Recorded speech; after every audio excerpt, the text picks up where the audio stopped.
So, a common question I get a lot is why does this toothpaste look like this, and is this stuff any effective? Or is it really effective? You get what I'm saying? So, with that being said, and that being the basis of this video today, I'm going to break down a little bit about this toothpaste and a little bit about this mouthwash so that you can understand a little bit more about the product you're getting ready to purchase from Netter Gold. All right, so stick tuned, stay tuned, all that fun stuff, and enjoy yourself. Boom. Okay, first and foremost, we're going to talk about the Smile toothpaste here. All right, so the question I get a lot of times is, why does it look like this? All right, through the shipping process, what happens is it heats up, melts down, heats up again. So at the very bottom are all these sedimentary items in here, like the baking salt, the bentonite clay, the Dead Sea salt, the Himalayan pink salt, and etc. On top, you see more of the water and more of the coconut oil. Now, coconut oil, if I'm not mistaken, well, I'm not mistaken, obviously, but at 76 degrees above, it melts down. Below 76, it solidifies. So if it leaves from here in a nice solid state and it ends up solidifying, melting down somewhere else and coming back to you, just goes through temperatures. There's nothing wrong with it. If you need to get it back to a liquid form, which you want to, all you have to do is run to some hot water in your shower, in your tub, in your bath, toilet, whatever you got that's warm, however you live your life. Run into that. Once it melts down a little bit, shake it up, and you're good to go. So that's the first part about this. It looks like this on purpose, trust and believe. Now, when it comes to the mouthwash, I always get the question of, well, actually, I don't get that question, but it looks like this.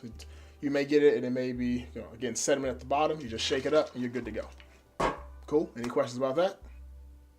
I thought so. All right, to the next one. The next thing we're going to talk about inside the Smile toothpaste is the baking soda and the bentonite clay and the Himalayan pink salt. Now, essentially, all three of those do an amazing job of whitening your teeth, okay? They whiten teeth, and they also fight acids, and they also get rid of, what's the stuff in there? Toxins, and they get rid of bacteria in your mouth. Those are three items that are in here that do a great job of that. Now, when you're brushing your teeth with these things, you will not feel a super abrasiveness. You will feel a little bit of abrasiveness coming from the activated charcoal. Now, the activated charcoal, of course, if you've seen the other videos, do a great job of removing toxins from the body. They actually use activated charcoal when they're trying to get poisons out of people's system because it is such an empty carbon that when something hits it like water or purities or something, it absorbs all that and gets it straight out. That's what makes it so amazing. That's what helps it get rid of the dirt, the grime, bacteria, diseases in your mouth, and also mixed with the baking soda and the two other salts. Do a great job of buffing and whitening your teeth over time. Now, it would not be instantaneous. It wouldn't happen the first wash, second wash, or third wash, but as you continually use this product, what will happen is it will remove those coffee stains you may have or those smoker stains you may have, and do a great job of introducing your mouth to natural ingredients and vitamins and minerals to help rebuild your teeth. Now, also on the same subject, we're talking cocoa nibs. Cocoa nibs is, the primitive form of chocolate. This is as raw as it gets, and it tastes disgusting if you chew into it on its own. But when you have it in a toothpaste like this, it's a great job of actually rebuilding the enamel in your teeth, or strengthening the enamel in your teeth. So some studies say actually better than fluoride. So you can use this without having to use the fluoride, and you should be good to go. Let's see what else we got. Ooh, next.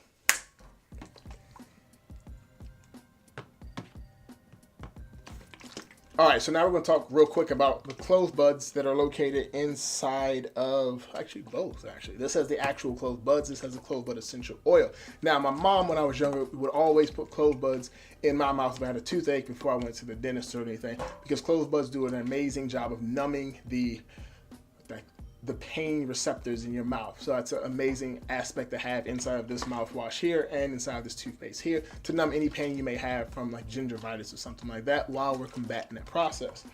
Let's see, anything else in here I want to talk about? Oh, peppermint. So peppermint is full of antibacterial and germ-fighting properties, which does a great job of neutralizing all that stuff inside of your mouth. Your mouth is the central hub and how you get all of your nutrients, except for like vitamin D, but it's how you get all of your nutrients from the world. So you need to make sure that part is not infested and caked up with bacteria and germs. So using something like clove bud essential oil or cinnamon leaf essential oil or cedarwood essential oil or peppermint essential oil does an amazing job of fighting those type of bacteria and germs in your mouth, helping you along the way. Good? Got it. Nice. All right, so the last two ingredients I want to talk about is turmeric powder and coconut oil. turmeric powder does an amazing job, or turmeric root in general. You can chew it, it's pretty good. But it does an amazing job of fighting bacteria, and it's anti-inflammatory. So if you have swollen gums or anything of that nature, turmeric does an amazing job of getting rid of it. Now, a question I get a lot of times is, will the turmeric stain my teeth? The answer is a solid no. It will not stain your teeth at all. It won't leave any of that residue there. For one reason, well, there's, germ fighting and gunk fighting stuff that you're putting in your teeth, like the baking soda and the salts as well. Also, turmeric doesn't stain if you just wash it off really quickly. Also, another thing, turmeric powder does do a great job of removing hair, so be careful with that if you ever use a turmeric face mask. You want to keep your beard or whatnot, fellas, and your mustaches, ladies. Be careful. Oh, now, coconut oil. So coconut oil does an amazing job of binding itself around bacteria and getting it out of your mouth. That's why oil pulling and brushing teeth with coconut oil is such an amazing thing. So this here is coconut oil along with the sediments that are here, which all do a great job of just cleaning your orifice there. If you have any questions about that, you're more than welcome to send me an email, DM me on Facebook, message me on Twitter, DM me as well on Instagram. Your choice. I'm just ready. Whenever you're ready, I'm ready to answer your questions. Now, with that being said, if you have anything you'd like to know about as well, some of the other products or whatnot, leave a comment below and I'll do my best to get a video out to you as soon as possible. Since we got this baby and whatnot, my time is a little more scarce, so I don't have as much time to make these videos, but I will always make time for you. Yo, that was a good one. All right, so I'm out of here.